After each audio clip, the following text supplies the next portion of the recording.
सुपारी लाने वालों ने छत्तीसगढ़ में अफवाह फैलाई कि केंद्र सरकार के एक मंत्री ने पूर्व मुख्यमंत्री भूपेश बघेल को चेतावनी दे दी है कि वे या तो कांग्रेस पार्टी के भीतर अंतर्कलह पैदा करें या फिर जेल जाने के लिए तैयार रहें। बिना तर्क, तथ्य और बिना सिर पैर की ऐसी अफवाहें किसी से कहिएगा मत वाले अंदाज में राजनीतिक गलियारे में तेजी से फैली।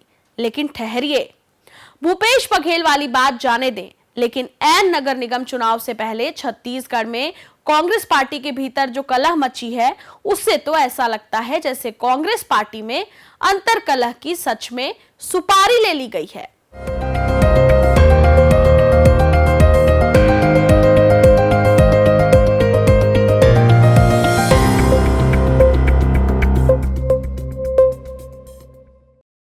नमस्कार, खबरों की खबर में आपका स्वागत है। मैं हूं रुचि पांडे। क्या कांग्रेस पार्टी के नेताओं ने खुद की ही पार्टी को खत्म करने की सुपारी ले रखी है? कम से कम कांग्रेस पार्टी में जो बयानबाजी शुरू हुई है, उससे तो ऐसा ही लगता है। अभी 1.25 साल पहले ही तो विधानसभा चुनाव हुए हैं और चुनाव में हार के बाद कांग्रेस के जख्म अभी भरे भी नहीं हैं। लगभग 4 साल बाद चुनाव होंगे, लेकिन कांग्रेस पार्टी में इस बात पर बहस शुरू हो गई है कि 4 साल बाद होने वाले विधानसभा चुनाव का नेतृत्व कौन करेगा। इस बहसबाजी की शुरुआत हुई सरगुजा से। दरअसल नगरीय निकाय चुनाव के प्रचार के दौरान मंगलवार को अंबिकापुर की जनसभा में नेता प्रतिपक्ष चरणदास महंत पहुंचे थे। उन्होंने कहा कि अगला चुनाव टीएस सिंहदेव के नेतृत्व में लड़कर छत्तीसगढ़ में फिर से कांग्रेस की सरकार बनाएंगे। आइए आप खुद ही सुन लीजिए चरणदास महंत का वो बयान जिससे कांग्रेस में कलह मची है। जो कुछ भी हुआ है सरगुजा के नेतृत्व में हुआ है, बस्तर के नेतृत्व में हुआ है, हम लोगों के साहित्य के दाबूजी के नेतृत्व में हुआ है। हम साथ रहेंगे, महाराज की अगुवाई में चुनाव लड़ेंगे, निश्चित रूप से हमारी सरकार बनेगी, कांग्रेस की सरकार बनेगी, प्रदेश में फिर कांग्रेस की सरकार। चरणदास महंत के बयान के बाद पूर्व मुख्यमंत्री भूपेश बघेल का भी बयान सामने आ गया। उन्होंने बड़े ही तल्ख लहजे में कहा कि चरणदास महंत किसी घोषणा के लिए अधिकृत नहीं है। हाईकमान अधिकृत है, वे वरिष्ठ नेता हैं।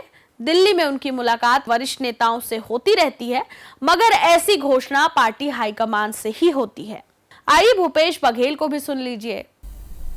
देखिए, यदि उनके खड़गे जी से या वेणुगोपाल जी से बात हुई होगी तो मुझे नहीं मालूम, क्योंकि ये काम हाईकमान का है।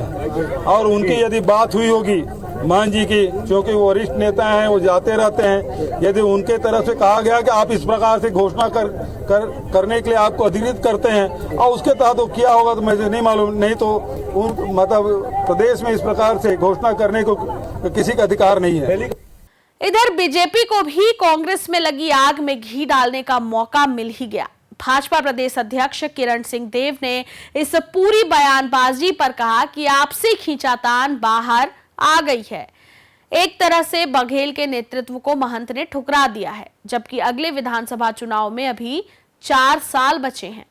हाँ, तो अब ये कुल मिला के ये बातें तो जो हम कह रहे थे कि आपस में जिस प्रकार से खींचातान है वो तो सिद्ध हो रहा है और अब जनता के सामने भी आ गया। कांग्रेस पार्टी में आज जो घमासान मचा हुआ है, 5 साल भी उसी तरह से इनके बीच आपस में झगड़े थे। 5 साल छत्तीसगढ़ की जनता पीसी है, आज विपक्ष में है, तब भी लड़ रहे हैं। कोई किसी को प्रदेश अध्यक्ष बना रहे हैं, कोई किसी को प्रदेश अध्यक्ष पद से हटाने में लगे हैं, कोई किसी को टिकट दिला रहे हैं, कोई किसी की टिकट कटाने में लगे हुए हैं, कोई किसी को हराने में लगे हुए हैं।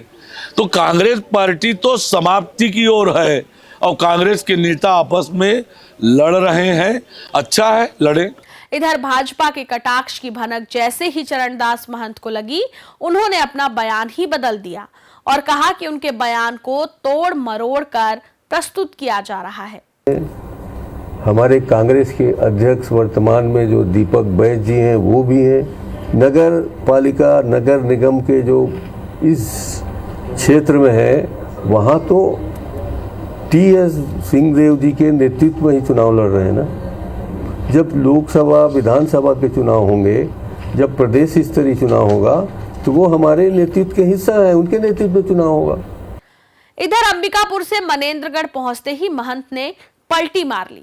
उन्होंने कहा कि अंबिकापुर में मैंने तो ऐसा नहीं कहा है, मेरे बयान को तोड़ मरोड़ कर पेश किया जा रहा है। प्रदेश में कांग्रेस सामूहिक नेतृत्व में चुनाव लड़ेगी, जिसमें चेहरा सभी का होगा। अगर नगर निगम का चुनाव हम लोग जीतेंगे इनके नेतृत्व में, इन्हीं के नेतृत्व में हमें विधानसभा का चुनाव लड़ना है, सामूहिक नेतृत्व में हम लोगों ने चुनाव लड़ा है, तो उसमें तो टीएस सिंहदेव का भी फेस था, भूपेश बघेल का फेस था, चरणदास का फेस था, अध्यक्ष का फेस था।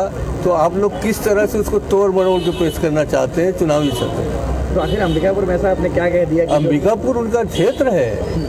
अंबिकापुर में अंबिकापुर वालों को मैं उत्साहित नहीं करूंगा तो क्या उनको कहूं कि इनके नेतृत्व में हार गए इसलिए चुनाव नहीं लड़ाएंगे? 2.5 साल के मुख्यमंत्री बनने की वादा खिलाफी का दुख शायद सिंहदेव के जहन में अब भी है। यही कारण है कि उन्होंने महंत के बयान को जरूर टाल दिया, लेकिन भूपेश बघेल के नेतृत्व को लेकर कुछ भी नहीं कहा।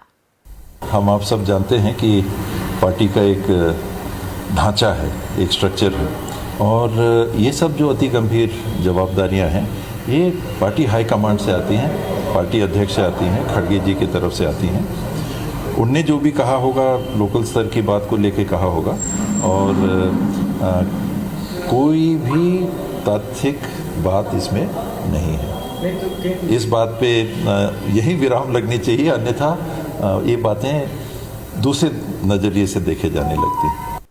टीएस सिंहदेव ने कहा कि चरणदास महंत ने मेरे नेतृत्व में चुनाव लड़ने की बात की है। टीएस सिंहदेव ने मीडिया से बातचीत करते हुए कहा कि महंत ने कहा कि यहां से बाबा, बस्तर से कोई और कहीं से कोई उम्मीदवार होगा। कांग्रेस की परंपरा के अनुसार पार्टी के नेतृत्व की जिम्मेदारी पीसीसी अध्यक्ष दीपक बैज और सीएलपी लीडर चरणदास महंत की है और हम ही चुनाव की अगुवाई करेंगे। वे जहां भी गए वहां उन्होंने कांग्रेस के साथियों को आगे बढ़ने का अवसर दिया।